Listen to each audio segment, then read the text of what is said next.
Hi, internet people.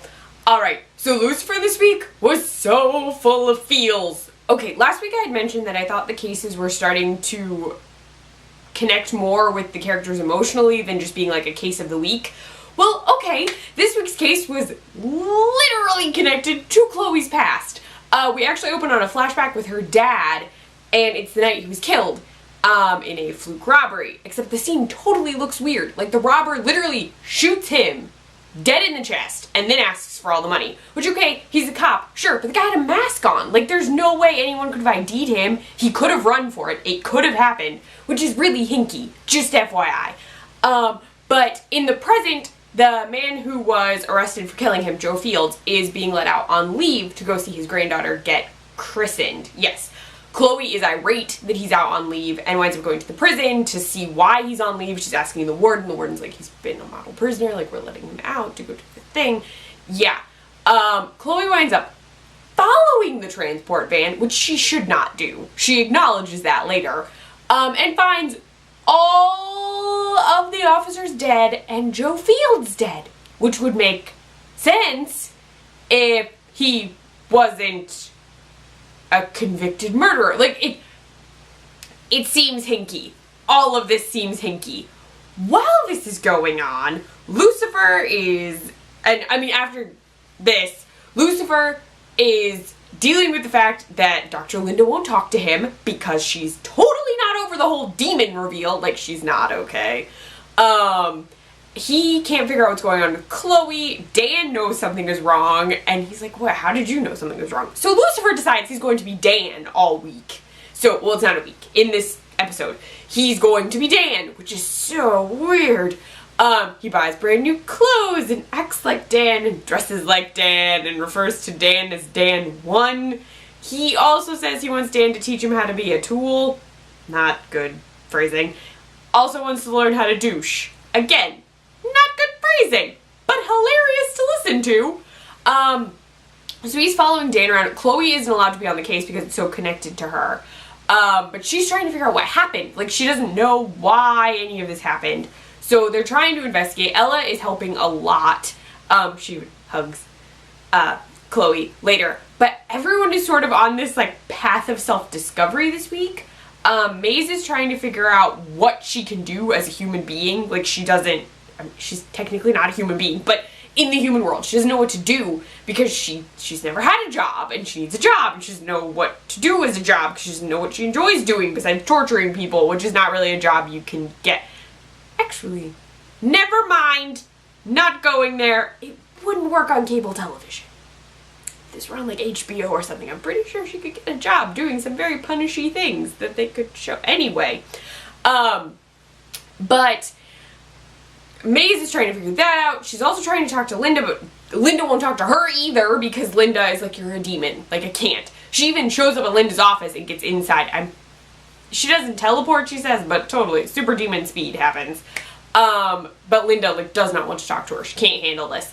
Dan and Lucifer are investigating together, which is interesting. What happens, though, is the person they hear killed Joe Fields, who confesses to killing Joe Fields, whose prints are even there, has no idea what happened. He fake confesses. His confession doesn't line up with anything at all. They figure out that he was totally, like, he's covering for someone. He was actually paid to confess, which, we learn also happened with Joe Fields. Yeah, Tina Fields, his daughter, shows up at Chloe's house after she's had a heart-to-heart moment with, oh my gosh, with Trixie about her dad / grandpa for Trixie. And she comes in, pulls a gun on her, and she's like, whoa, okay. That gets handled, but there's a confession from Joe Fields saying he didn't actually kill anyone. So, he also got paid to kill someone. Seriously, I told you, it all looks hinky. So that happened, and it was crazy. I was not anticipating that, actually. So, yeah. But they still don't know. They track it all back to a bathhouse, which leads to a Lucifer and Dan shirtless scene, and everyone's in towels. There's a Russian man whose name I don't remember, I'm sorry. But he's like a human lie detector, and he in order to talk to him. Lucifer has to pretend he needs someone killed. He says his name is Dan, and then literally says he wants Lucifer Morningstar dead because Lucifer Morningstar is basically a terrible person. And the Russian lie detector's like, yes, he's telling the truth. And Dan's like, whoa, that's not good. Actual Dan. Lucifer / Tom Ellis does a Dan voice, and I was like, what is happening? Like, I was just staring at my television set like, who are you? Please stop. It was so weird. It was a good accent. It was just weird. But they figure out the Russian lie detector is involved. Chloe gets him to the station. He winds up revealing that Chloe's father was getting into some stuff he should not have been getting into.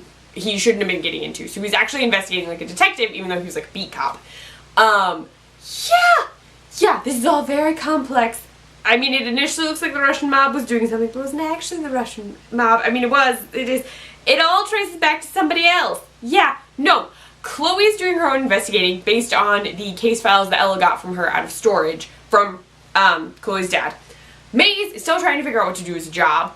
And she and Chloe have a lovely heart-to-heart, which is very sweet. And then Dan and Lucifer have a heart-to-heart at an improv location where Dan pretends to be Lucifer.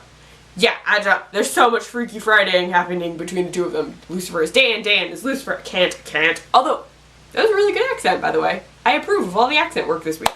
It was good.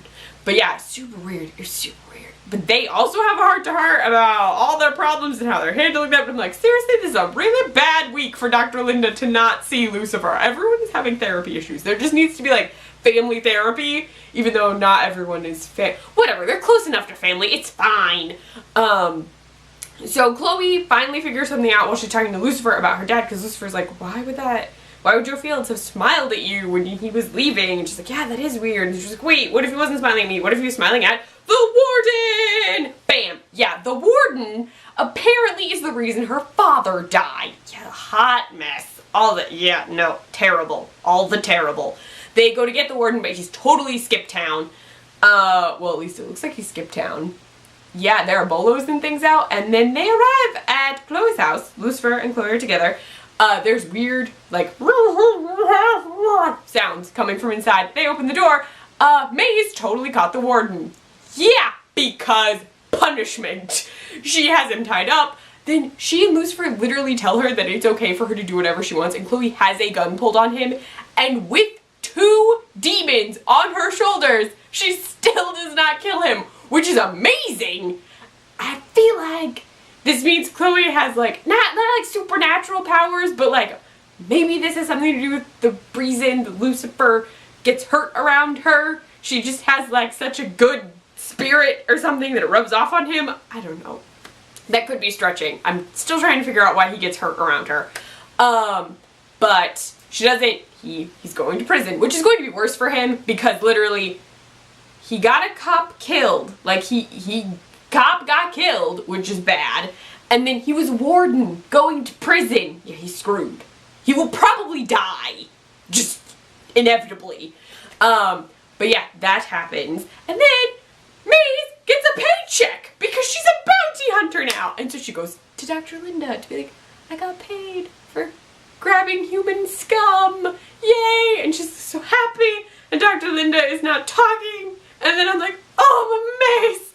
Oh, my heart was breaking. All the breaking. And finally, Dr. Linda opens the door and is like, how can I be friends with you? You're a demon. And Maze is like, what does it matter? And yeah, they're going out for drinks. Oh. I know that a lot of work is going to have to happen in that relationship, but still, whew, my heart was dying because I can't lose Dr. Linda and Maze's connection. They're so good together. Then back at Chloe's, Lucifer is over for breakfast. And he totally steals Trixie's sandwich. And Trixie's a far better person than I was. Even at this age, if someone stole my sandwich, especially Hawaiian bread with egg, because delicious, I'd have stabbed him with a fork. I don't care if he is the devil. I'd have stabbed him with a fork.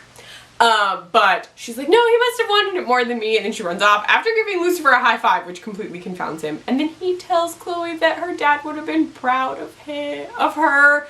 And then they hug, and he's very confused because she's crying. And he's like, did I upset you? What did I do? She's like, no, it's fine. It's fine. She hugs him. It was very sweet. So the case was literally like all emotional development because it had to do with Chloe and why she's a cop. Oh, and we finally got to see like Dan and Chloe meeting at the precinct when she was a rookie. Did we know his last name? Had he said his last name? Because I feel like I did not know Dan's last name, but whatever. I just was astonished that he had one.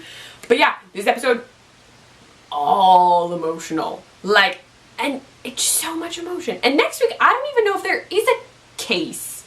I mean, there probably is because every week has a case, but the teaser bit was Lucifer and his mom, who was not in this episode at all. His mom wasn't in it, and neither was Amenadiel.